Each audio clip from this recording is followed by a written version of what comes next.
आमचा जे मुख्य रस्ता आहे औडीवाडी ते काबरानगर गेली 15 वर्षे झालं अत्यंत खड्डेमय युक्त व दयनीय आणि अत्यंत खराब अशी अवस्था झालेली आहे।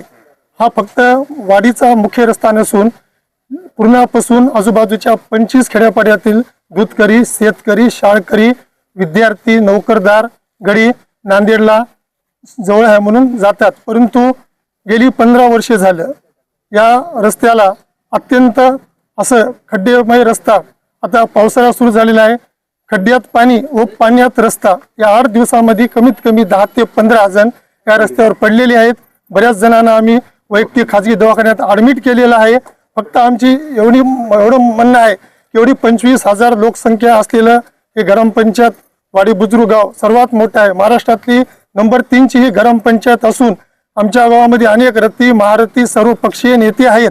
परंतु आम्हाला अत्यंत दुःख वाटते की एवढ्या मोठ्या गावातील नेते प्रतिनिधी असून आम्हाला वयोवृद्ध माणसाला, गावातील शेतकऱ्यांना व तरुण पिढीला आमच्या स्वतःच्या हक्काच्या रस्त्यासाठी आम्हाला या ठिकाणी उपोषणाला बसावं लागत आहे। या गोष्टीचा मला खूप दुःख होते। आज आमच्या गावामध्ये कमीत कमी इंटरनॅशनल 4 ते 5 शाळा आहेत। रस्त्यालाच ऑक्सफोर्ड इंटरनॅशनल स्कूल आहे, त्या शाळेमध्ये 3000 विद्यार्थी आहेत। परंतु सकाळी ज्यावेळेस 6 ते 7च्या दरम्यान विद्यार्थ्यांची रेलचेल चालू होती तर अक्षरशः माणसाला पाहावंसं वाटत नाही। प्रत्येक जण आपण आपलं बाळ वानर जसं आपलं पिल्लू बागेमध्ये काकेमध्ये घेऊन फिरते तसं प्रत्येक आई व वडील आपल्या मुलाला हाताशी धरून शाळेपर्यंत नेण्यासाठी कसरत करत आहेत। फक्त आमची एवढी म्हणणं आहे की एवढा मोठा मुख्य रस्ता असून एवढे मोठे या मतदारसंघाचे आमदार आहेत, त्यांचं चांगलं मान सन्मान वजन आहे मुंबई दरबारी, तर त्यांनी ताबडतोब तात्काळ हा रस्ता आम्हाला या 2 ते 3 दिवसात सुरू करून द्यावा व आमचा हक्काचा रस्ता आम्हाला मिळावा याकरता आम्ही या ठिकाणी बसलेले आहोत। खड्डे आहेत की रस्ता आहे हे आमदार साहेब व नेते मंडळीला कळावं व आमच्या गावातली सर्वात महाराष्ट्रातली 3 नंबरची ग्रामपंचायत म्हणून नामांकित केलेली आहे व पूर्णा ते परभणी संभाजीनगर मॅपद्वारे पावडेवाडी ते पूर्णा रोड दाखवते।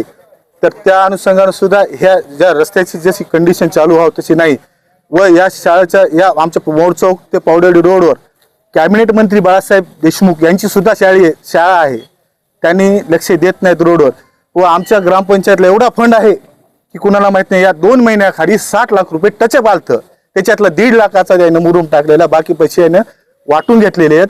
आओ चोरो बांधो भारा आधा तुम्हारा आधा हमारा असं आमच्या 17 सदस्याचं काम झालेलं आहे। यांची स्वतः झोळी भरून हे यांचे घर मोठमोठ्या बिल्डिंग मोठमोठ्या हॉटेल असं चालवत आहे। सर्वसामान्य आमचे असंच मत आहे। आम्ही कार्यकर्ते सगळ्याचे आहोत, या सगळ्यामध्ये सगळ्या पक्षाचे कार्यकर्ते, नेता कोणी नाहीये। आम्हाला फक्त ऐसा करू वैसा करून हे पोळी बांधत आहे। आम्हाला कुठलाही त्याचा आमदार अपेक्षा नाहीये। आम्हाला एवढीच अपेक्षा आहे गावकऱ्याला की आमचे रस्ते तरी करून द्या।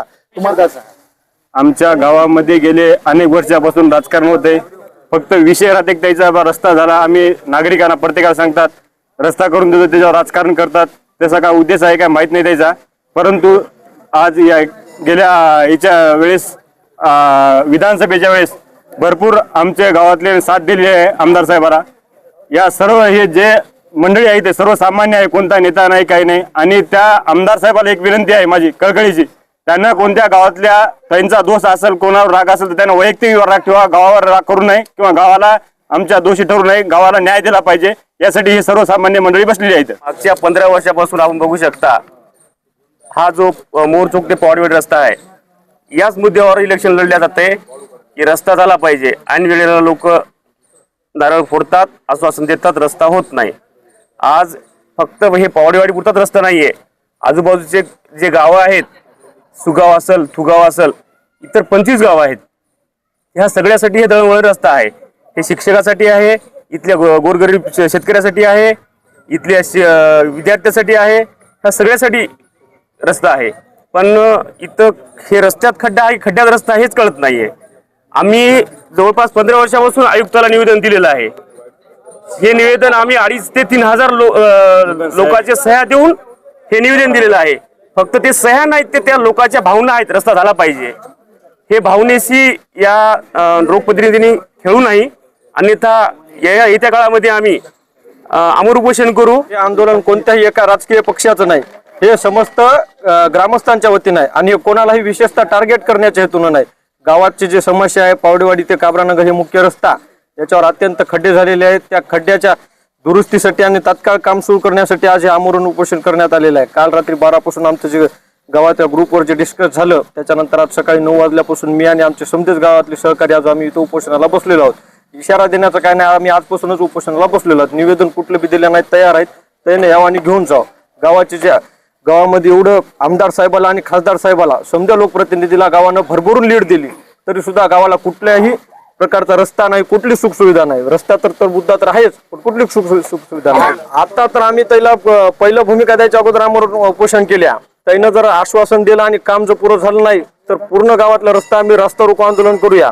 पूर्ण रोड, गुरुजी चौक रोड हे पूर्ण आणि छत्रपती चौक रोड पूर्ण मार्केट आम्ही बंद पाडू. रस्ताच रोको नाही, तीव्र आंदोलन, लोकशाही पद्धतीने तीव्र आंदोलन.